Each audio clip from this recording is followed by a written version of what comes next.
All right, I have horror host legend Chili Bill Cardille. How you doing, Chili? Pretty good, Dr. Wolf Gangrene. You know, I like your first name, Wolf, and a little bit on that last name. It scares me. Well, that's okay. I can't believe it would scare you after all those frightening films you showed for how many years? Oh, about 21, but I used to get frightened. I'd sit in my little preview room, and all of a sudden, I'd be up on the ceiling.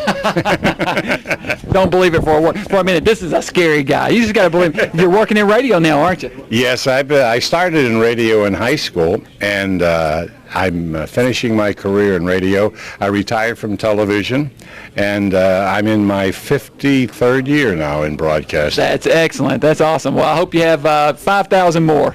Well, I'll tell you, it's one day at a time, but I enjoy every moment.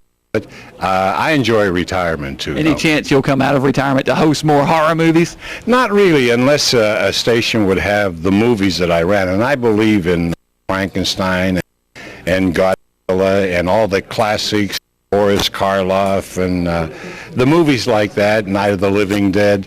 If I ran those movies, I'd get the black and whites, and with the graphics that are available today, yes, I'd go back, but I wouldn't go for the slash and. No, shoot, no, we don't focus on that stuff here either. We like the classics. The classics. Hey, that's right. There is no finer movie than The Wolfman. That's right, The Wolfman. That's right. It's terrific. Yeah. And Dr. Gangrene, I hear you have a big audience down there, huh? Well, it is growing all the time. Yeah, we're on UPN now. So. I tell you, can't get much better than that. All right. Well, thanks, Chili. Well, thank you very much. My pleasure. Pittsburgh's finest horror host of all time, Chili Billy Cardille. All right, and don't forget, make sure you say hello to a friend of mine down in your area. Oh, yeah? Well, who would that be? Well, you know, I'm trying to think of her name, and she was my producer and director for many years on Channel 11, and her name is Nancy Duggan. She lives in Murfreesboro, doesn't she? That's right. She's back home, and that's why she moved back. She wanted to get back home with her family, but she was one of the nicest people I ever worked. She owes me a letter, tell her. Okay, Nancy, send Chili that letter.